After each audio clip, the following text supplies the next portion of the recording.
I was bullied by my sister, ignored by my parents, and left home.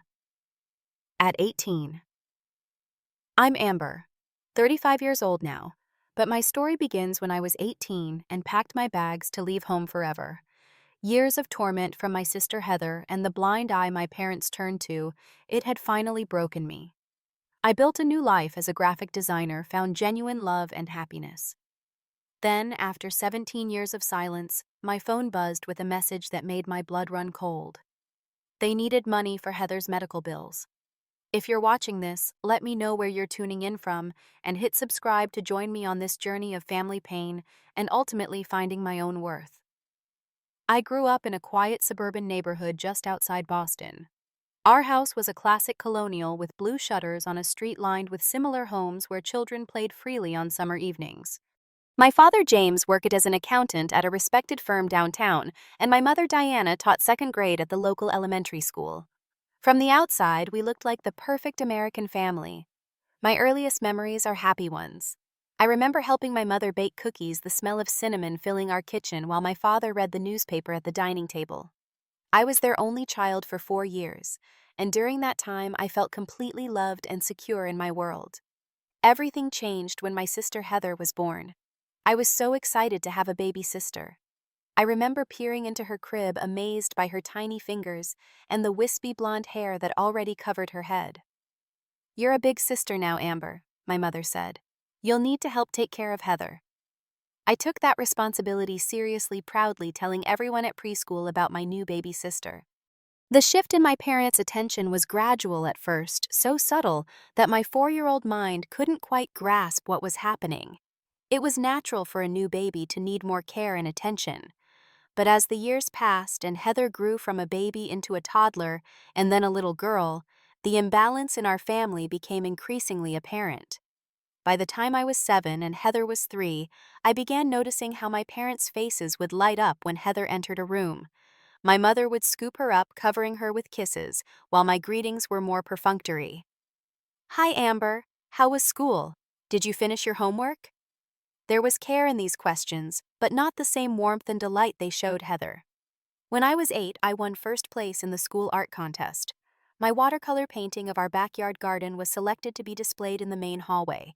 I ran home clutching the blue ribbon, bursting through the front door to share my news. My parents were in the living room watching Heather perform a dance routine she had made up. "Mom, Dad, look what I got today." I held up my ribbon proudly. "That's nice, honey," my mother said without turning away from Heather. "Just put it on the counter." "But I won first place in the whole school," I persisted, needing them to understand the significance. "We'll look at it later, Amber." My father said, his attention fixed on Heather as she twirled around the living room. "Look at how graceful Heather is. She's a natural dancer." That same year, Heather began taking ballet lessons. My parents never missed a single recital, arriving early to secure front row seats, their cameras ready. Meanwhile, when the school hosted an exhibition of student artwork, including my blue ribbon painting, my father had to work late, and my mother forgot entirely. I stood alone beside my artwork as other children pointed out their creations to their beaming parents. My mother had a habit of commenting on our appearances that cut deeply as I grew older. "Heather has such beautiful golden curls, just like a princess," she would say, running her fingers through my sister's hair. Then she would look at my straight brown hair and add, "Amber, we should really try to do something with your hair. It's so plain." These comments extended beyond our hair. "Heather has such delicate features. She could be a model someday," my mother would remark. Then she would turn to me with a critical eye. "Amber, you're squinting again. You'll get wrinkles before you're 20 if you keep that up."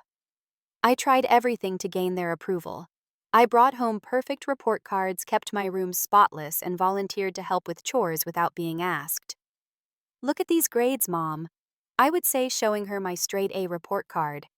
"That's what we expect from you, Amber," she would reply without much enthusiasm. "You've always been good with schoolwork."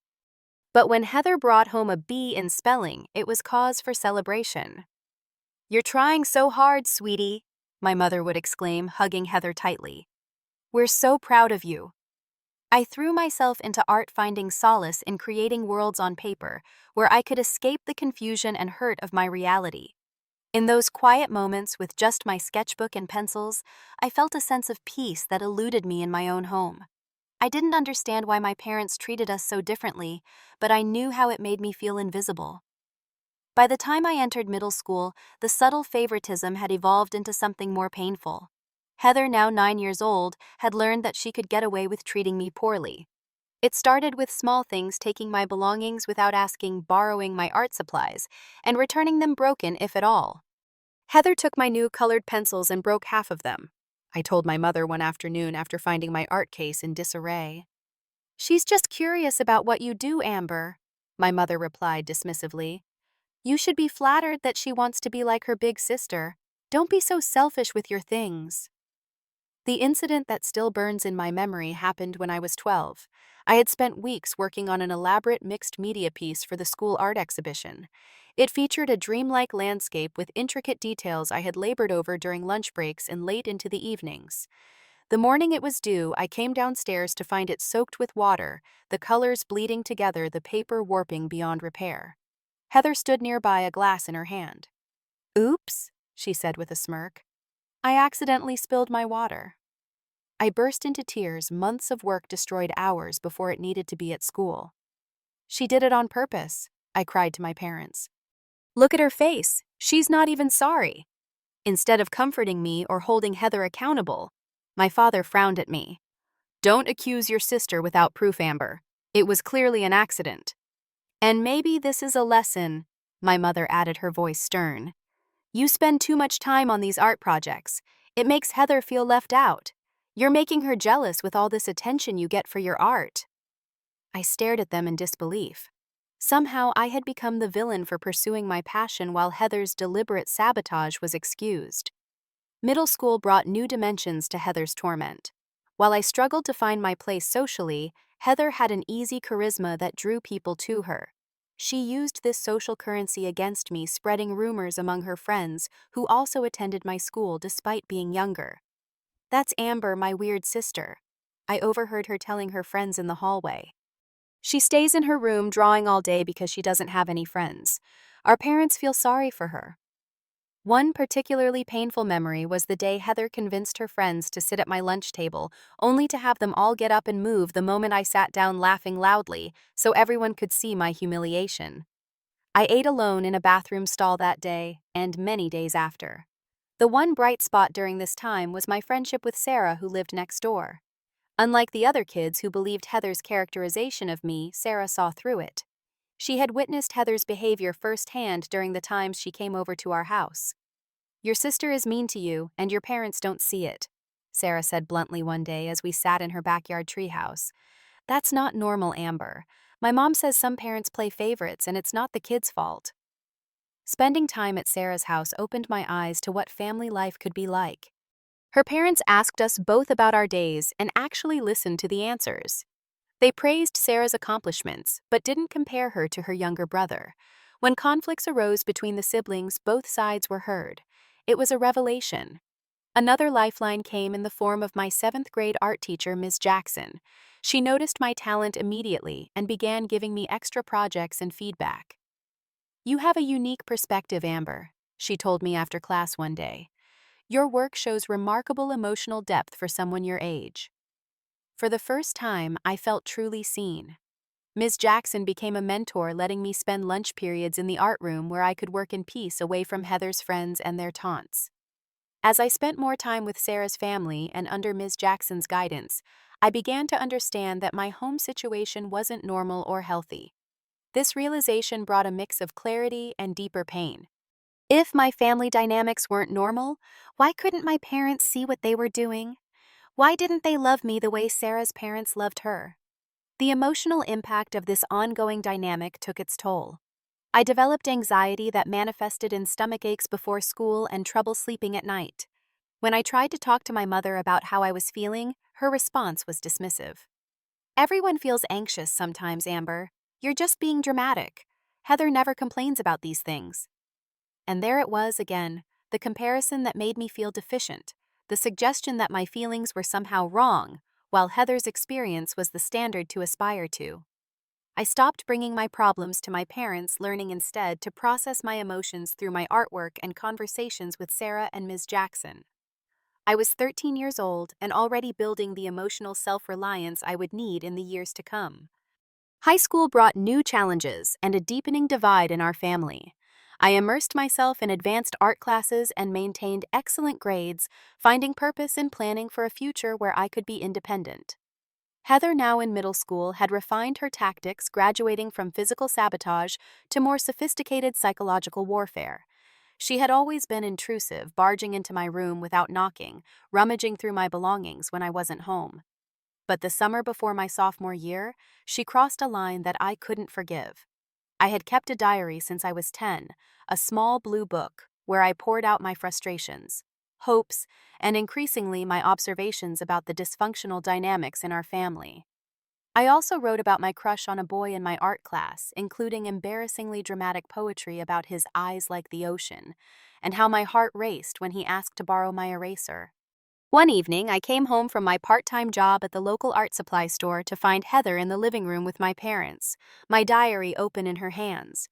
She was reading my private thoughts aloud, putting on different voices and adding theatrical flourishes to my heartfelt teenage angst. "And then there's this gem," she said, flipping to a dog-eared page. "Today, Mom forgot my art show again, but managed to drive Heather to 3 different stores to find the exact shade of pink leggings she wanted. Sometimes I wonder if I'm actually invisible, or if they just choose not to see me." My father chuckled uncomfortably, while my mother's face tightened with irritation. But neither of them stopped Heather. They didn't tell her it was wrong to invade my privacy. They didn't express concern about my feelings of invisibility. Instead, they were an audience to my humiliation. "You shouldn't write things like that, Amber," my mother said when she noticed me standing in the doorway, face burning with shame and anger. "You make it sound like we're terrible parents when we've given you everything. And you might want to work on your poetry," Heather added with a smirk. "It's really bad." I snatched my diary from her hands and ran upstairs, slamming my door so hard a framed poster fell off the wall. I cried for hours, feeling violated and betrayed not just by Heather, but by my parents who had once again failed to protect me. Heather's invasions extended to my closet as well. Despite having an allowance 3 times the size of mine and our parents' willingness to buy her new clothes whenever she asked, she preferred to take mine. I would find my favorite sweater stretched out or stained, my special occasion dress suddenly missing before a school dance, my new shoes scuffed beyond repair after one wearing. When I complained, the response was always the same: "Sisters share Amber, don't be so possessive." But Heather never shared her things with me. Her room was off limits, her possessions protected by our parents' double standard. Family vacations were exercises in feeling like an outsider looking in on a loving family of 3. During a trip to Florida when I was 16, my parents and Heather rode roller coasters together while I held their bags. They posed for family photos without asking if I wanted to be included. At restaurants, they discussed Heather's activities and interests, while my attempts to join the conversation were met with polite but brief acknowledgments before the focus returned to my sister. The disparity in how we were treated became painfully obvious during holiday celebrations. For Christmas, my sophomore year, Heather received a new laptop, designer clothes, and concert tickets to see her favorite band. My gifts were practical items: notebooks for school socks and a grocery store gift card for art supplies. But nothing illustrated the difference in how we were valued more clearly than our 16th birthdays. Mine passed with minimal acknowledgement, a store-bought cake after dinner, and a card with $50 inside. No party, no special celebration. 6 months later, Heather's Sweet 16 was an extravagant affair with professional decorations, catering, and a guest list of 50 people. My parents spent thousands of dollars to rent a venue and hire a DJ.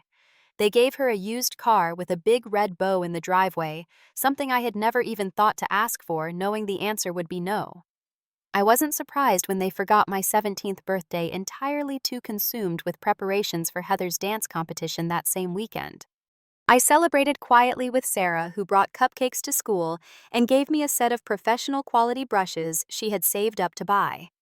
Through all of this, I was developing a quiet, unwavering determination to create a different future for myself. I met with my guidance counselor, Mr. Bennett, early in my junior year to discuss college options. Your grades and test scores are excellent, Amber, he said, reviewing my file. And your art portfolio is extraordinary. Have you considered art schools? I had, but hadn't voiced the dream aloud, afraid it would somehow be taken from me like so many other things. Do you think I could get in? With your talent, absolutely. And there are scholarships for students with your academic record and creative abilities.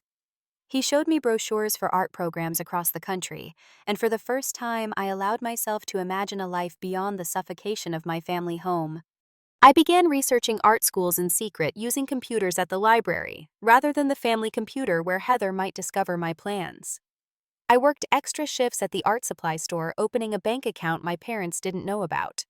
Every dollar I earned was a step toward freedom. My art teacher, Mrs. Torres, became an ally in this quest, staying after school to help me photograph my best work and offering guidance on how to build a competitive portfolio. Your work shows remarkable emotional intelligence, Amber, she told me. You transform pain into beauty. That's a rare gift. At home, I became increasingly invisible. Family photos from that time rarely include me, as if they were already practicing for my absence. When I was included, I looked like a stranger at the edges of the frame, my smile tight, my eyes revealing the truth. I was already gone in all the ways that mattered. My senior year arrived with both anticipation and dread. I had applied to several art schools hoping for scholarships that would make my escape possible. In late March, the letter came from the School of the Art Institute of Chicago, offering me not just admission, but a substantial merit scholarship that would cover most of my tuition. I held the letter in trembling hands, reading it over and over in the privacy of my bedroom. This was it, the key to my freedom validation, that my art mattered, that I mattered. With my savings from work and this scholarship, I could actually make it on my own. That evening at dinner, I gathered my courage to share the news. I got accepted to the School of the Art Institute of Chicago, I said, during a rare lull in the conversation about Heather's upcoming regional cheerleading competition. With a scholarship. My mother glanced up briefly. Chicago, that's so far away. Are you sure you want to go there? It's one of the best art schools in the country, I explained, my excitement dimming at her lukewarm response. Art school. My father frowned. I thought you'd go to state for something practical like business or education. What kind of career can you have with an art degree? Graphic design, illustration, museum curation. I listed the options I had researched thoroughly. There are lots of possibilities. Well, we'll have to talk about this later, my mother said, effectively closing the discussion. Heather, tell Dad about what your coach said today. And just like that, my monumental achievement was dismissed, the conversation redirected to Heather's cheerleading prowess. I sat silently for the remainder of the meal, the acceptance letter burning a hole in my pocket. The contrast couldn't have been more stark when a week later Heather's team won their regional competition.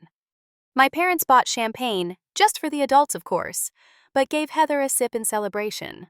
They ordered her favorite takeout and invited her friends over for an impromptu party that lasted well into the night. My acceptance warranted not even a card of congratulations. As graduation approached, I continued to work at the art store and prepare for my transition to college. I had accepted the offer from Chicago and was researching housing options, determined to make it work financially. I kept my portfolio of work for matriculation in a locked art case under my bed after learning not to trust my belongings around Heather. But one morning in early May, I came downstairs to find disaster. My portfolio case was on the kitchen table, open with a large coffee stain spreading across several of my best pieces. Heather stood nearby, a half-empty mug in her hand. "Oh my God, I'm so sorry," she said with exaggerated dismay that didn't reach her eyes. "It was an accident. I was just looking at your drawings." The portfolio had been locked. The only way she could have opened it was by breaking the lock, which lay damaged on the table. This was no accident. Why? I asked, my voice breaking as I surveyed the damage. Several pieces were completely ruined, including a mixed-media self-portrait that had earned me the scholarship. Why would you do this? I told you it was an accident, Heather insisted, but a small smile played at the corners of her mouth. My parents entered the kitchen, taking in the scene. What happened here? My father asked. Amber's freaking out because I accidentally spilled coffee, Heather said before I could speak. It's not that big a deal. It is a big deal, I finally shouted, years of suppressed rage boiling over. She broke into my locked portfolio and deliberately ruined my work I need for school for my scholarship. Don't be ridiculous, my mother said sharply. Heather wouldn't do that. And stop yelling, you're being hysterical. I've never been allowed to be upset in this house, I said, my voice shaking. Heather can throw tantrums, break my things, invade my privacy, and you excuse all of it. But I have to be perfect and silent. That's not true, my father began, but I cut him off. It is true you've always favored her. Always. Nothing I do has ever been good enough. Why, what's wrong with me that my own parents can't love me? A heavy silence fell over the kitchen. My mother's face had gone pale.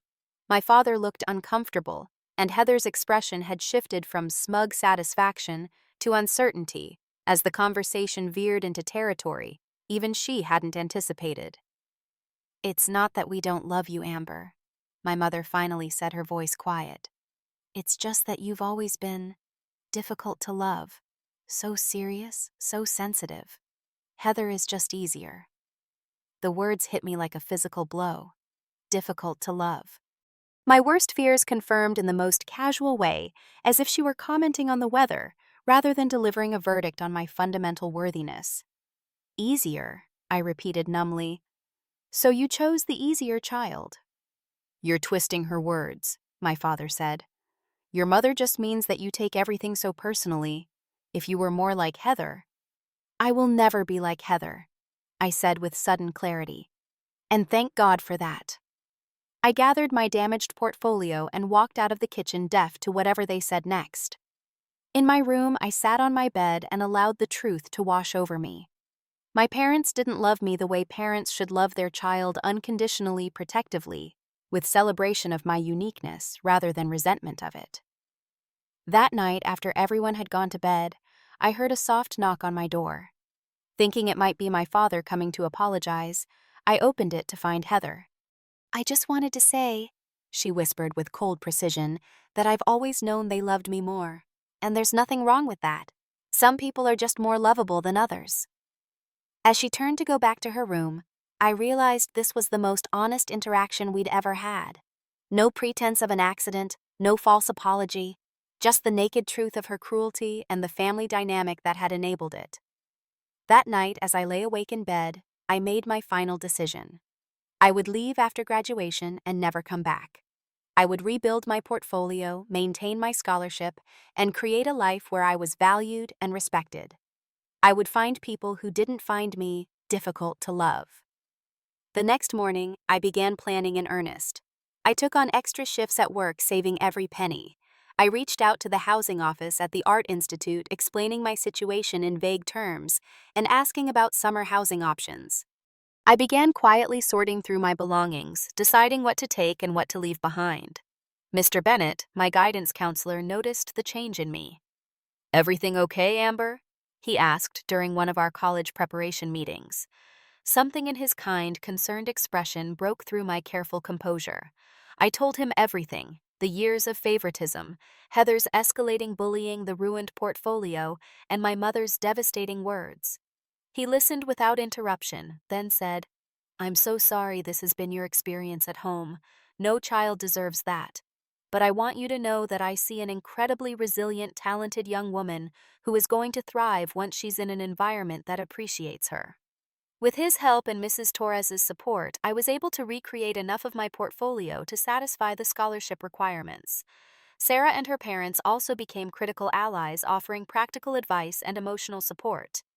"You can use our address for mail until you get settled," Sarah's mother offered. "And if you need help moving your things, just ask." Graduation day arrived on a perfect June morning. My parents attended the ceremony, sitting stiffly in their designated seats. I accepted my diploma with a sense of finality, knowing it represented not just the end of high school, but the end of my life as their daughter in any meaningful way. That evening, they left for Heather's dance recital straight from my graduation, not even returning home to change. "We're so proud of you, Amber," my father said mechanically as they prepared to leave. but we promised Heather we wouldn't miss her solo. Alone in the house, I packed the last of my belongings into the used car I had purchased with my savings, a small rusted Honda that represented more freedom than anything my parents had ever given me. I wrote a brief note explaining that I was leaving for Chicago early and would not be returning, adding my new email address but not my phone number. I took nothing that they had paid for nothing that could be claimed as theirs. Just my clothes, my art supplies, the few books that had sustained me, and photographs of Sarah and me. As I closed the trunk of my car, I looked up at the house where I had never truly belonged and felt a complex mix of grief, relief, and resolution. Tomorrow would be the first day of my new life, a life I would build on my own terms. The drive to Chicago took 17 hours, including stops for gas and quick meals at highway rest areas. I arrived exhausted, but exhilarated pulling up to the student housing building where I had arranged to rent a tiny studio apartment for the summer before dorms opened in the fall.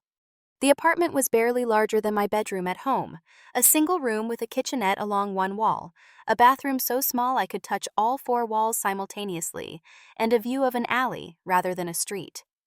But it was mine, free from the emotional minefields of my family home. That first night, I sat on the bare mattress that came with the apartment eating a sandwich I had packed for the trip and let myself feel the full weight of what I had done. I was 18 years old, alone in a city where I knew no one, with limited funds and no safety net. The freedom was intoxicating but terrifying too. The early days were the hardest. I found a job at a coffee shop near campus that barely covered my rent, leaving little for food and nothing for extras.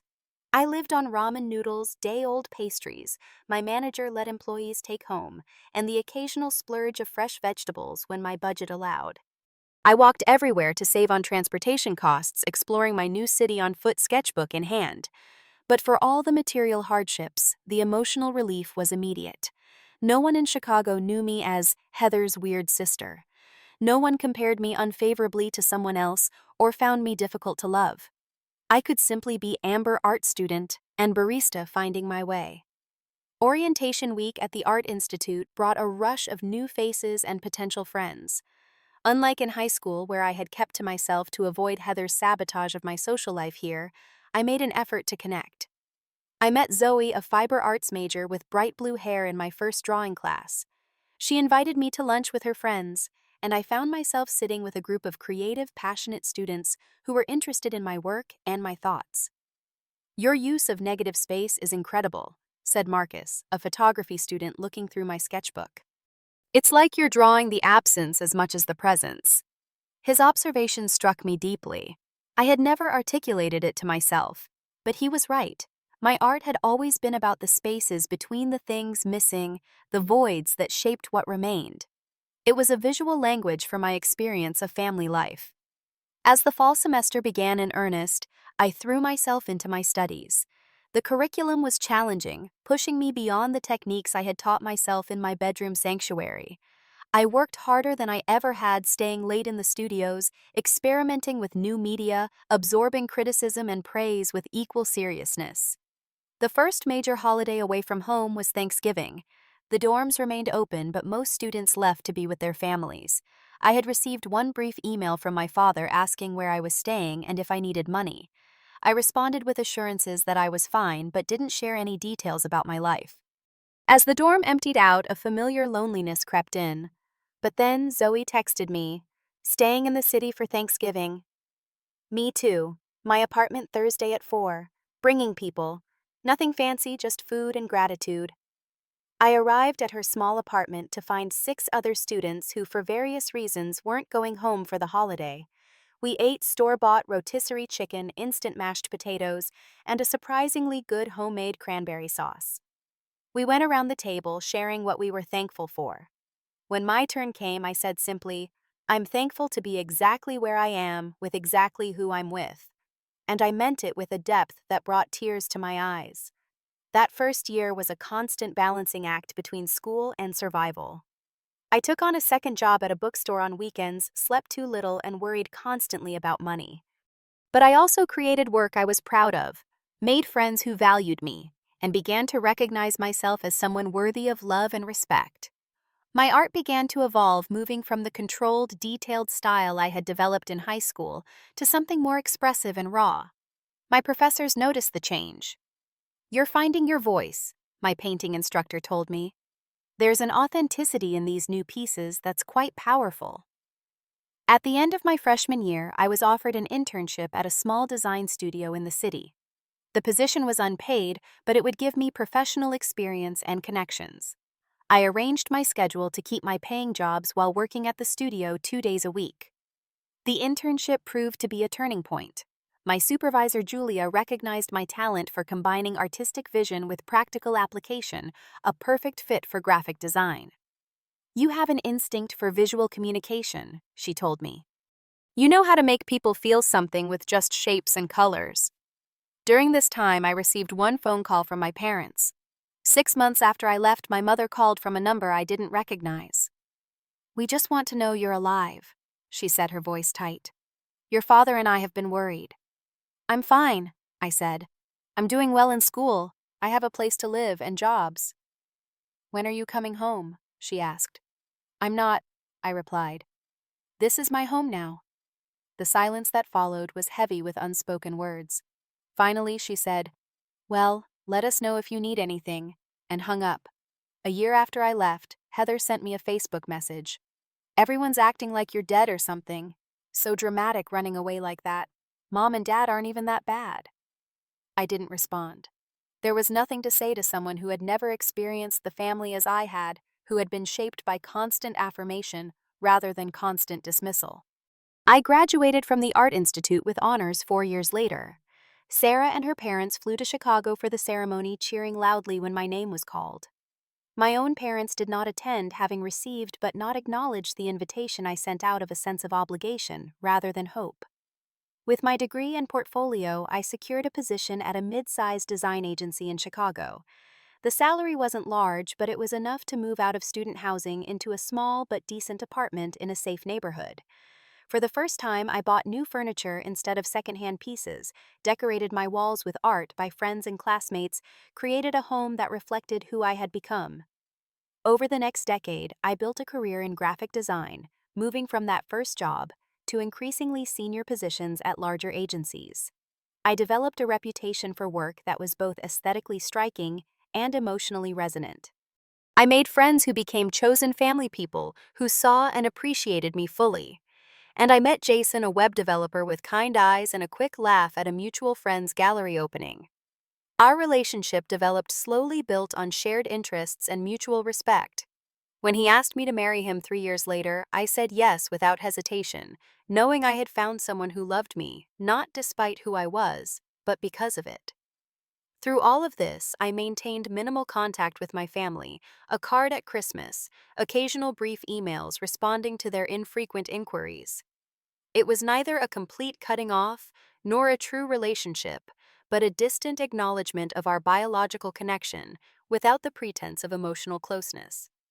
And then 17 years after I left home, everything changed with a single email. At 35, my life had taken shape in ways that sometimes surprised me. I was now a senior designer at one of Chicago's most respected agencies, with a side business creating custom illustrations for select clients. Jason and I owned a beautiful apartment in a historic building with large windows that flooded my home studio with natural light. We had built a circle of close friends who gathered regularly for dinner parties and weekend trips to Michigan's lake shores. I had done the hard work of healing too. Years of therapy had helped me understand that my parents' inability to love me properly was their failure, not mine. I had learned to set boundaries, to value myself even when others didn't, to recognize healthy relationships and nurture them. My therapist, Dr. Marshall, had been particularly helpful in navigating the complex grief of losing a family that was still technically alive.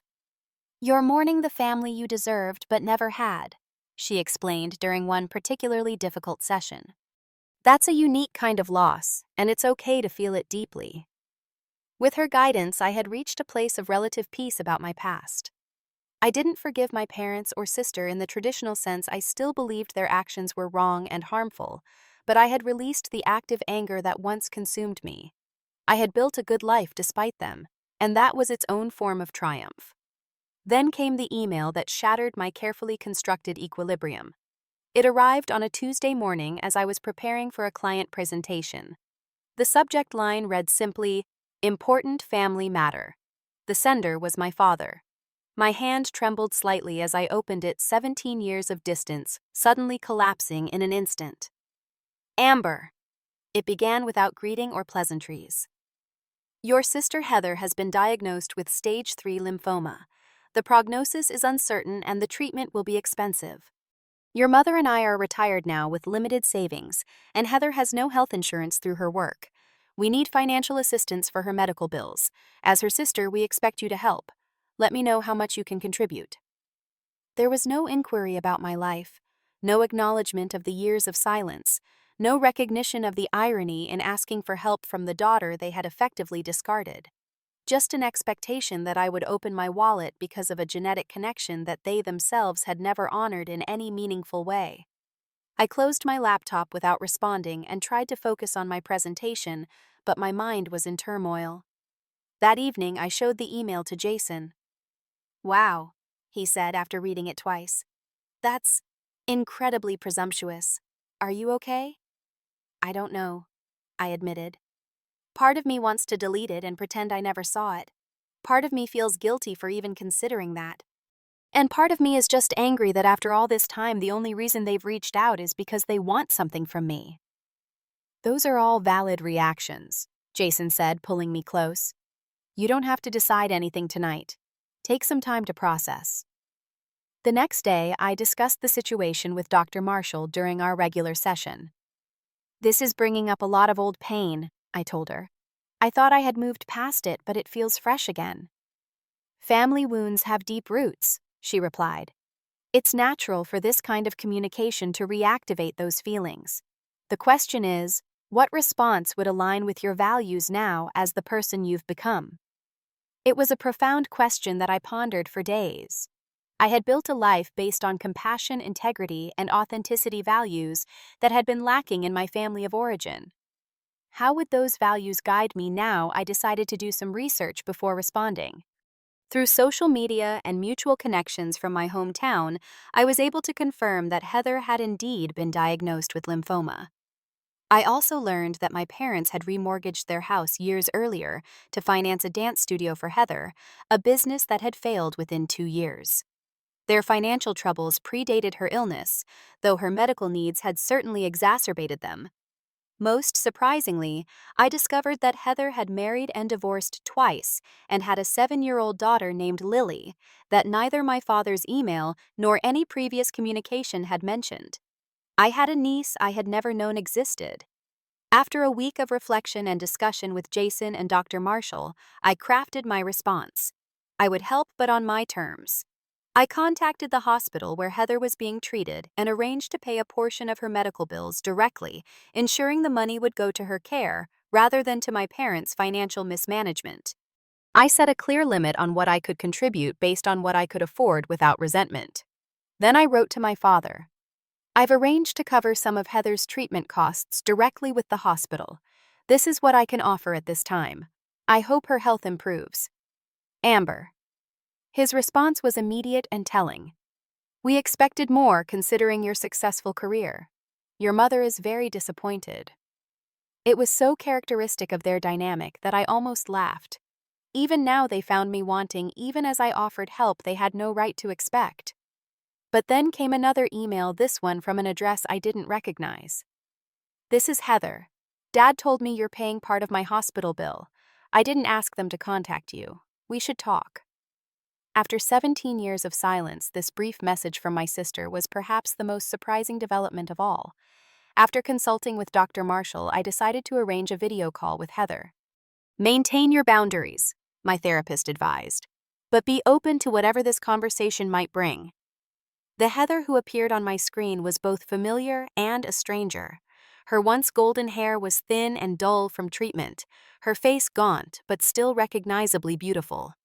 The confident, almost arrogant expression I remembered had been replaced by something more complex, uncertainty, pain, and what looked almost like shame. "You look good, Amber," she said after an awkward greeting. "Really good." "Thank you." I replied, unsure how to respond to compliments from someone who had never offered them before. How are you feeling? Like hell, she said with unexpected frankness. Chemo is a nightmare, but they say I'm responding well. She paused, then added, You didn't have to help with the bills, after everything I mean. I know I didn't have to, I said. I chose to. A silence stretched between us, filled with the weight of our shared past and separate presents. Finally, Heather spoke again, her voice quieter than before. I've thought about you a lot since you left, especially after I had Lily. She swallowed hard. I wasn't a good sister to you. I was awful, actually. And I'm sorry. The apology, so unexpected and so long awaited, left me momentarily speechless. Why? I finally asked. Why were you so cruel? Heather's eyes filled with tears.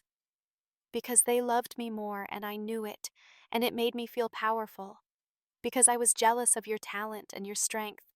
Because it was easier to be the favorite if I made you look bad. She wiped at her eyes. None of those are good reasons. They're just the truth. It was the most honest conversation we had ever had. As it continued, I learned more about Heather's life after I left her failed attempts at a dance career, her marriages to men who proved unreliable, her struggles as a single mother. My parents had continued their pattern of bailing her out of every difficulty while simultaneously undermining her confidence with subtle criticism. They never let me fail, she said, but they never really let me succeed either. It's like they needed me to need them. I recognized the dysfunctional dynamic she described, though, from the opposite perspective. Where I had been deemed unworthy of support, Heather had been smothered by it, prevented from developing the resilience that comes from facing consequences. By the end of our conversation, something had shifted between us. Not forgiveness, exactly, too much had happened for that to come so quickly, but a new understanding, a crack in the wall of resentment and pain that had divided us for so long. Would you want to meet Lily someday? Heather asked tentatively as our call was ending. She's amazing. Nothing like I was as a kid, thank God. She's sweet and funny and crazy smart. I'd like that, I said, surprising myself with how much I meant it. 2 weeks later, I flew back to Boston for the first time in 17 years. Jason came with me, a steady presence as I navigated this collision of past and present. We stayed in a hotel rather than my parents' house, a boundary I was unwilling to cross. Our first meeting was at the hospital during one of Heather's treatment sessions. The sterile environment and her vulnerability as she sat attached to IV lines created a strange context for our reunion, but perhaps it was fitting. There was no pretense possible in that setting, no room for the old patterns to reassert themselves. Lily was there too, a small girl with serious eyes who studied me carefully before deciding I was worthy of her magnificent smile. You're my aunt, she said, not a question but a statement of fact. Mom says you draw pictures for a living. That's cool. It is cool, I agreed, charmed by her directness. Would you like to see some of my work?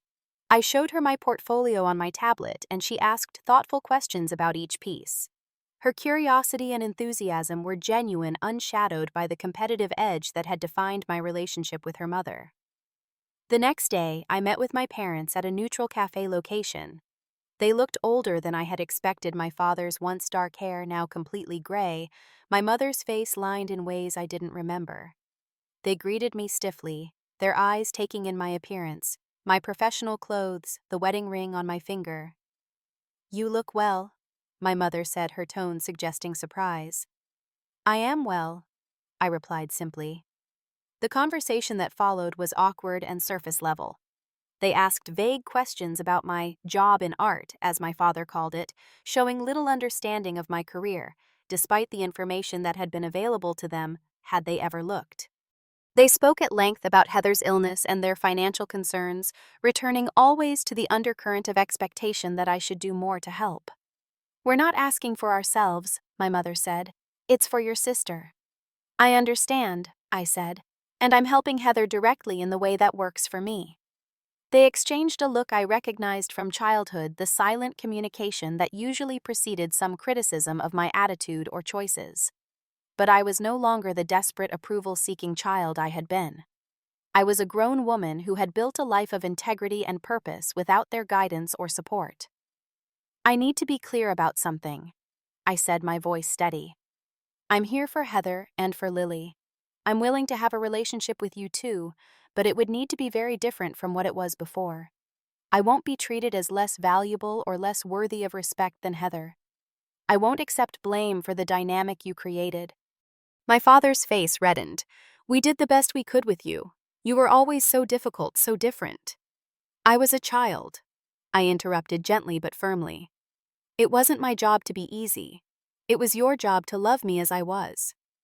My mother began to cry quiet tears that seemed more about her own pain than any recognition of mine. "We did love you," she insisted. "We just didn't know how to show it."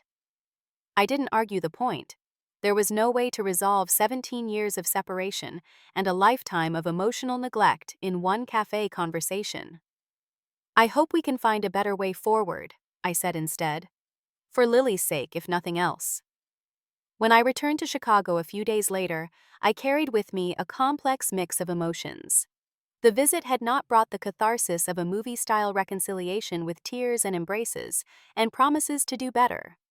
My parents remained largely unchanged, still viewing me through the distorted lens of their own limitations.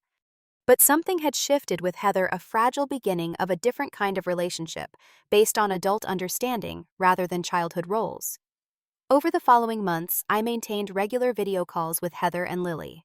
As Heather's treatment progressed and her prognosis improved, our conversations deepened. We began the careful work of getting to know each other as the women we had become rather than the girls we had been. With my parents, I established clear boundaries. I would visit occasionally, always staying in a hotel. I would participate in family gatherings for Lily's sake, but would leave if the old patterns of dismissal or comparison emerged. I made it clear that my financial support for Heather's treatment was a one-time decision, not the beginning of an open-ended commitment to solving their financial problems. These boundaries were tested repeatedly. My father in particular struggled with the new dynamic where I held power that had once been exclusively his, but I remained firm, willing to walk away rather than return to the destructive patterns of the past. A year after that first visit, Heather's cancer went into remission. We celebrated with a video call, Lily dancing around her mother's living room, while Heather laughed, her hair beginning to grow back in soft curls. "The doctors say the chances of recurrence are low," she told me, relief evident in her voice. "I'm going to be okay." "I'm so glad," I said, meaning it completely. "I've been thinking," Heather said after Lily had left the room, "about everything you've done for me despite how I treated you, about the kind of person you've become without any help from us. It's made me look at how I'm raising Lily, what I'm teaching her about treating others." She took a deep breath. "I want to be better. For her and for myself too." It was perhaps the most profound moment in our adult relationship, a recognition not just of past wrongs, but of the possibility of different choices going forward. Not a fairy tale ending, but a human one, complicated, imperfect, but ultimately hopeful. As for me, I had found a peace I never expected. The family that had once defined me by my absence from their affections no longer held that power. I had built a life rich with love, purpose, and authentic connection. I had learned that sometimes the most important family is the one we create, rather than the one we're born into. The painful journey from that 18-year-old girl driving away from home with nothing but determination and wounded hope had led to a woman who understood her own worth, who could extend compassion without sacrificing self-respect, who could help others without emptying herself. That perhaps was the greatest victory of all. Have you ever had to establish boundaries with family members who hurt you in the past? Did you choose to maintain contact or walk away completely? I'd love to hear your experiences in the comments below. And if this story resonated with you, please like, subscribe, and share with someone who might need to hear that they're not alone in these complex family dynamics. Thank you for joining me on this journey of healing and self-discovery. Remember, sometimes the bravest thing we can do is choose our own happiness, even when others don't understand.